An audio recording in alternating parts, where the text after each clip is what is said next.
Harusnya inovasi bukan hanya pengetahuan, inovasi adalah budaya. Mendobrak rutinitas adalah satu hal, meningkatkan produktivitas adalah hal lain yang menjadi prioritas. Jangan lagi belajar kita hanya berorientasi pada proses-proses, tetapi berorientasi pada hasil-hasil yang nyata. Dalam dunia yang penuh resiko, yang dinamis dan kompetitif, kita harus terus mengembangkan cara-cara baru. Jangan sampai kita terjebak dalam rutinitas yang monoton. Oleh karena itu, mulailah dengan yang baru dan lupakanlah masa lalu. Karena hidup butuh inovasi, bukan sekedar halusinasi. Assalamualaikum warahmatullahi wabarakatuh. Dewan juri yang terhormat serta para peneliti muda yang berbahagia. Berdasarkan data Box 2017, jumlah penduduk di Indonesia mencapai 264 juta jiwa. Berdasarkan Badan Pusat Statistik Kabupaten Purbalingga pada tahun 2018, jumlah penduduk di Purbalingga mencapai 964.684 jiwa dan terus mengalami peningkatan. Peningkatan penduduk ini mengakibatkan penggunaan air semakin meningkat dan juga limbah yang dihasilkan semakin meningkat. Berdasarkan DPLS Purbalingga, limbah cair domestik merupakan limbah yang paling banyak dihasilkan di Kabupaten Purbalingga. Limbah cair ini dihasilkan dari banyaknya sektor industri di Purbalingga. Menurut data DPUPK, ada sekitar 40.000 industri yang berdiri di Purbalingga, sehingga menyebabkan banyaknya air limbah yang dibuang begitu saja. Sementara itu, kebanyakan industri ini masih belum memiliki instalasi pengolahan air limbah atau IPAL yang memadai. Oleh karena itu, limbah dibuang begitu saja ke lingkungan, sehingga menyebabkan adanya pencemaran air dan mengganggu ekosistem. Oleh karena itu, diperlukan solusi berupa water treatment yang dapat mengatasi masalah limbah ini. Water treatment yang digunakan yaitu EcoPila filter dengan mengandalkan peranan agen bioremediasi berupa keong sawah dan eceng gondok. Tanaman eceng gondok ini tumbuh cepat dan juga melimpah. Menurut hasil penelitian Badan Pengendalian Dampak Lingkungan Sumatera Utara di Danau Toba tahun 2003 melaporkan bahwa satu batang eceng gondok dalam waktu 52 hari mampu tumbuh seluas area 1 hektar, atau dalam waktu 1 tahun pertumbuhan eceng gondok mampu menutup area seluas 7 hektar. Lalu menurut Heni tahun 2007, tahun 1987 menyatakan bahwa dalam waktu 6 bulan pertumbuhan eceng gondok pada area 1 hektar mampu mencapai bobot basah sebesar 125 ton.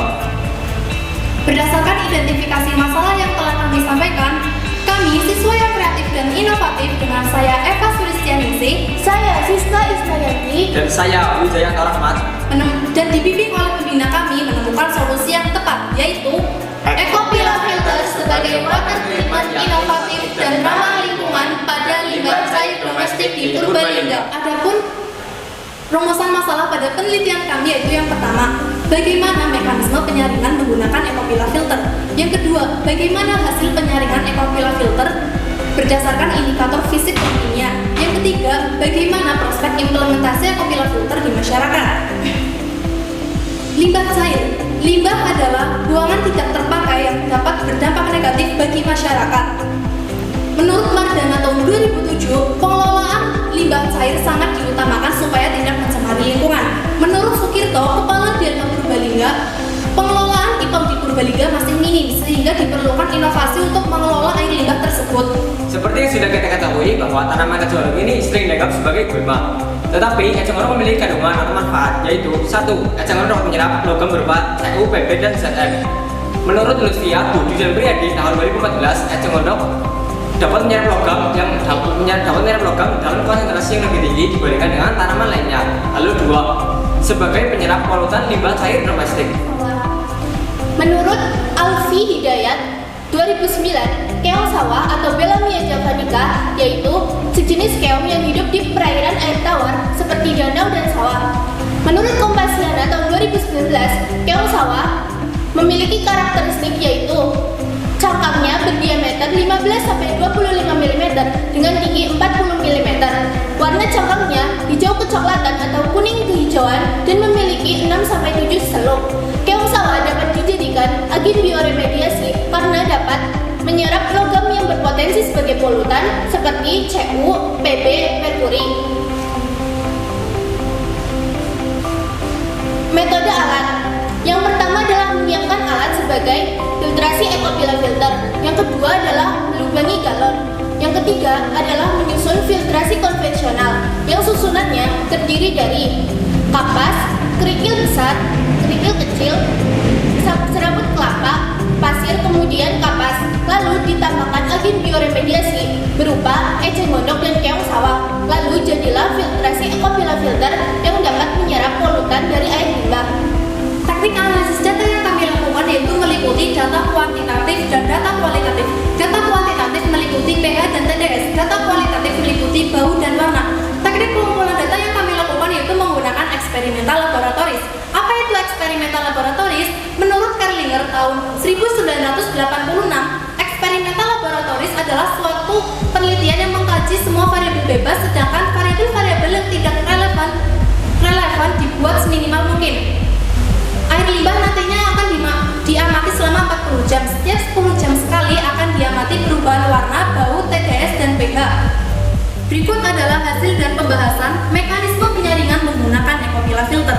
Yang pertama, air limbah nantinya akan masuk dan disaring oleh agen bioremediasi, yaitu eceng gondok dan keong. Dan polutan yang terserap yaitu Cu, Pb, merkuri. Yang kedua yaitu air limbah akan disaring menggunakan filtrasi konvensional, sehingga dihasilkan warna dan bau yang berbeda. Warnanya menjadi jernih dan baunya tidak menyengat. Yang ketiga yaitu mengamati TDS dan pH. Berikut ini adalah grafik penurunan TDS.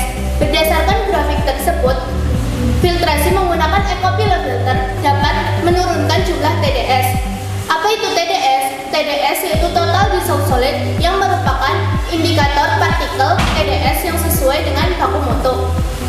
Berdasarkan grafik, hasil penurunan polutan pada 10 jam terakhir mencapai 143 partikel. Hal ini di bawah standar baku mutu limbah cair domestik. Menurut Peraturan Menteri Lingkungan Hidup tahun 2014, baku mutu limbah cair domestik yaitu 1000 partikel.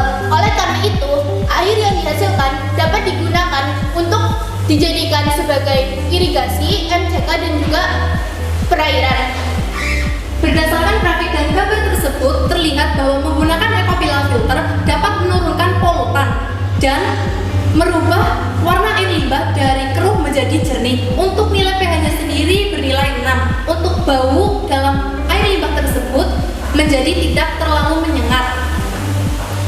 Prospek implementasi ekopila filter di masyarakat yaitu yang pertama, alat dan bahan untuk membuat ekopila filter mudah dibuat dan mudah didapat.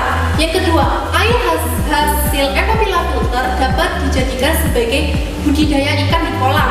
Yang ketiga, air hasil ekopila filter dapat dijadikan sebagai irigasi persawahan untuk petani.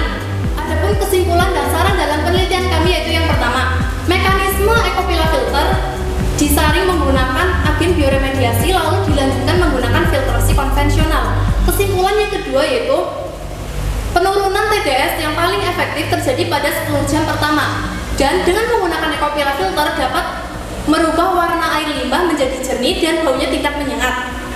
Lalu yang ketiga, ekopila filter dapat menurunkan polutan dalam air limbah dan prospek implementasinya mudah diterapkan oleh masyarakat. Lalu saran dari penelitian kami yaitu eksperimen selanjutnya diharapkan dapat dikembangkan oleh peneliti-peneliti selanjutnya. Activity is not competition, so tetap aktif, terus kreatif, Hidup indah dengan berkarya. Sekian, terima kasih. waspada.